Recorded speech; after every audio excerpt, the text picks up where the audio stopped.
Tayubantanamuk Wachiwami, Tayubantanamuk Wachiwami.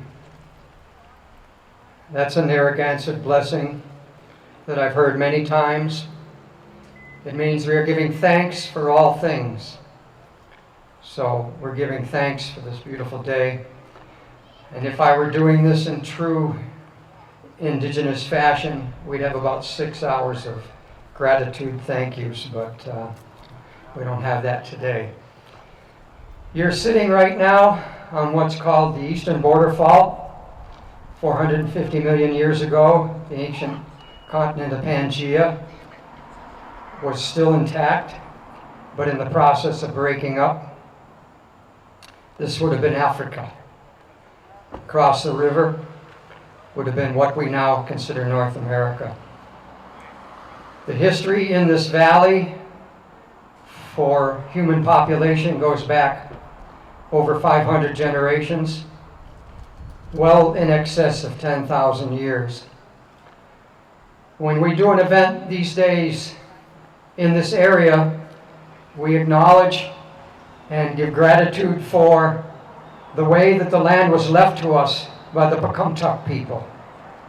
They were the primary tribe that had the responsibility to keep peace and to keep everybody flourishing and understanding their part in the relationship with the valley here. Just slightly north of us, less than a mile, was the borderline area of the Sokoke people, the Abenaki Sokoke, which is Northfield where I come from.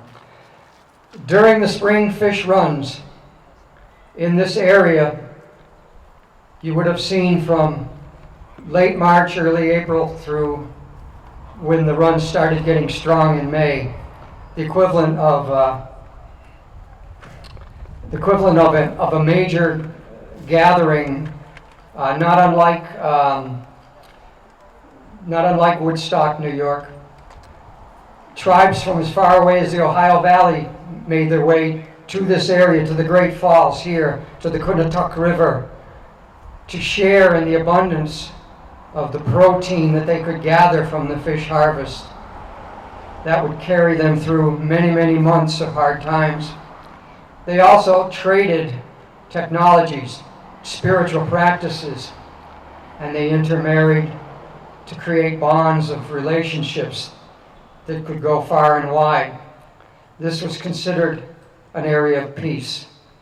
It wasn't until May 19th, 1676, at 4:45 in the morning, when the first shot was fired that shattered that peace.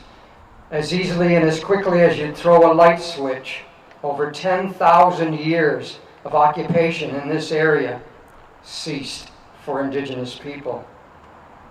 The end of the King Philip's War, the Second Puritan War of Conquest, as we call it in tribal circles, did not turn out well. Tribal people, the Pecumtuck, the Sokoke, the Squakeek people, the various tribes that gathered here scattered to the four winds just to keep their bloodlines alive. So on this time, we honor those people and the fact that they left us a land that was well taken care of. The Indigenous people considered their relationship with the land as the land is us and we are the land. We are one. And it's so rare that we actually start thinking about those kind of values in this day and age when we have so many distractions. I'll talk a little bit about farming.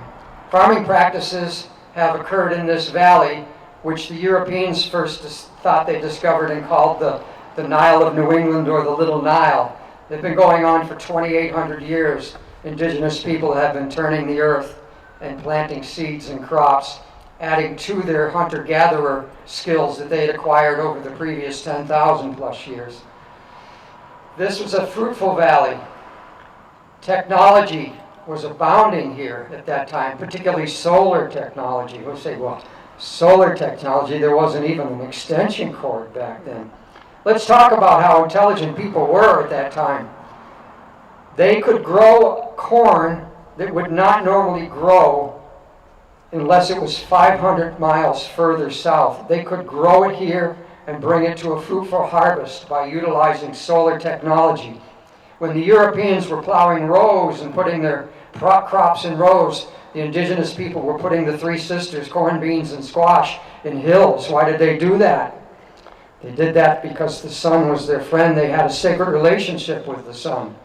The sun warmed up the hills during the day, and the large stones that they would place in the hills would gather that solar energy so that when the seeds were planted, the seeds grew all night long as if they were in full sun. They gained them 500 miles of productivity for their crops. The Europeans looked across the river whenever they would have a field adjacent to indigenous field and say, they must have better land. No. They had better technology. They had more intelligence. I want to thank and honor the Pecumtuck people and the people of all the tribes that gathered here for managing to keep this area, Peskiumscut area, a sacred place for so many centuries. I think about each of us and the sacred relationship we have with the sun, and I think about where technology is going nowadays. I've had solar on my property for over 15 years.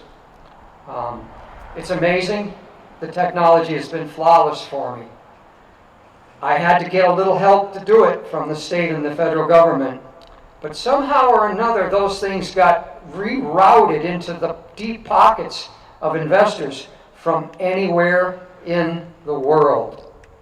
So state money, federal money, is going to clear-cut forests to put up solar arrays. It's going to take farmland out of production. They say for only 35 years, but all you have to do is drive through Hadley, Massachusetts, and look where the malls were. You're talking about the Little Nile there. You're talking about the second richest farmland in the world, and it's never going to be farmland again.